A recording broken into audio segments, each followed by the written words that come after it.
What's up, guys? I'm Mike, and this is a completely spoiler-free Fear Street Prom Queen review. I know it's a weird time for a video to go up, but the embargo just ended. I couldn't wait to talk to you about this one. I feel like a lot of people who watch this channel are absolutely going to love this. Is it perfect? No, it's not perfect by any means. There's certain shots and deaths here where stuff's just off a little bit. Sometimes the high school is like the same 10 people just like walking around like NPCs. But I mean, really, who cares? Because what are these movies? They're just fun, semi-gateway horror, but it's rated R. But there's a lot of blood, and there's a lot of gore, and there's a couple F-bombs dropped. Definitely references to sex, but like it's not like they show it. So it is sort of gateway horror. It's a lot like what we just saw with Clown in a Cornfield. It's a lot like what we saw with the previous 3 Fear Street movies, which I liked a lot as well. Kind of fits right in with those things, man. I mean, it's seamlessly just, what am I doing with my hand? Is it like I'm fucking a sandwich or something? Some great deaths, some not so great deaths. Some fun throwback 80s stuff, some they didn't get that right. And I saw a lot of people complaining when the trailer for this came out. It's like, oh, the 80s hair's off, this or that's off. I'm not an 80s expert. You want to talk 90s? I will get down with the sickness with all of that stuff. I was born in 85, so I missed being of age to really pay attention to that stuff. But for me, I thought it all looked pretty darn good for the most part. I think they did some cool camera angles where they would introduce the characters and they would have them showing on the school monitor, like the school news screen, so it would have that old school kind of analog style with a couple of shots. I think they could have done a lot more with a bigger budget, specifically with the kills, which are, by the way, the best part of Fear Street Prom Queen. And the story is, yeah, it's generic. It is a generic high school slasher. It's all super surface level, easy to digest, and I think that's perfectly fine for a movie like this. Sometimes I find myself getting bored with like some of the high school drama, and all of a sudden someone will drop down and stab someone with something, and I was like, oh shit, that was cool. And that's where Fear Street actually shines, man. Some of the deaths that pop up are actually surprising. You know you're looking for the deaths, but when they pop up out of nowhere, sometimes it'll get you and you're like, oh shit, that's really cool. They mostly did things practical here, I feel like. There are moments where you can be like, did I detect that was definitely some CGI blood in there.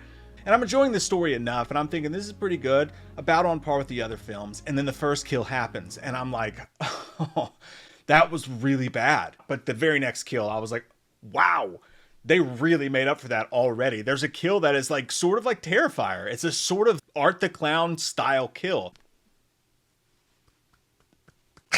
If you see it, you'll know what that means. That shit had me dying laughing. And I was shocked at how gnarly that was and how far they went with it. I was like, okay, it's fucking on. Game on! Game on! Game on! When I saw that, and there's several kills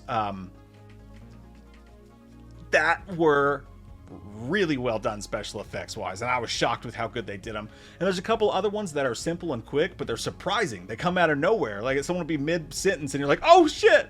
Most of the characters for the most part are pretty generic and like just fine. You know, there's nothing wrong with them. Your typical people in an old school 80s slasher movie for sure. The movie doesn't try to do anything crazy or outlandish. The soundtrack is extremely 80s. I mean, the entire time, all the hits that you expect. There's a dance, and part of the ongoing conversation is about what songs they're going to play at the dance and shit like that. So the music's good, and you can really put lipstick on a pig with music. And I'm not calling this movie a pig, but there's some scenes where you're just like, I don't really give a fuck if I don't care about this conversation, because I'm getting rickrolled in the background with the song. So it really does help make the movie more entertaining in itself. And it's a good slasher film, man. It's not going to change the genre or freak anybody out, but if you're a fan of the slasher genre and the tropes of it, and specifically of fun, pretty good kills, again, not all of them. A couple of them are really just like, eh, but there's really no in between. It's either an amazing, great kill or just like a kind of forgettable, poorly shot kill. And again, that's where they could have used some of the budget here, I feel like, with the location, with some of the cinematography. There's one chase scene that takes place, and I'm like, all right, the choreography of that was all wrong. Like, I felt like the killer had to like slow down with the axe to not chop someone's leg off. And, you know, there's a little fine tuning here and there, but who expects slasher films to be exactly perfect? I'm not saying there's anything wrong with a perfect slasher film, but it's just an entertaining, quick, to the point, and I really like how everything unfolded for sure. Chris Klein was in the movie, which was really cool to see. You know, Nova, like Casanova. Suck me, beautiful. Suck me, beautiful. As well as Catherine Waterston, who was really good in the movie too. And there's a couple characters in this that are really good. and they know when the movie calls for camp. And I can't really divulge into what I want to talk about here, but there's a point in the film where a character knows when to go campy with the moment and to do well-placed screams, and like some comedy seeps in, and it doesn't take you out of the film at all. It's just really good. I like the last act a lot in this film. I think it really panned out well. And again, some shocking mutilation, some shocking surprises, and hilarious fucking kills. I laughed several times out loud watching this at the surprise of the kills. So yeah, good time, man.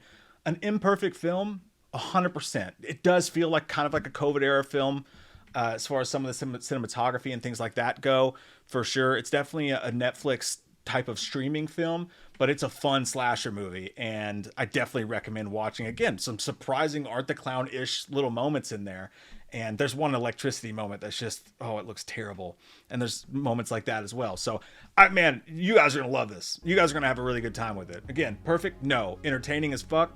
Sometimes I'm gonna give Fear Street Prom Queen a super solid 7.5. I really enjoyed it. It's right in line with the other movies. What did you guys think about it? Watch it, let me know, comment down below. You're gonna have a good time with it. You know what, fuck it, I'm gonna give it an 8. I'm gonna give it an 8 out of 10 because I'm feeling good about it, and I can't wait for your all's reaction to it. I think you're gonna appreciate it. There's gonna be people that come out and be like, this is fucking trash. Like, it's not meant to be a perfect film, but it was fun. I love your fucking faces. I hope you guys have an awesome day.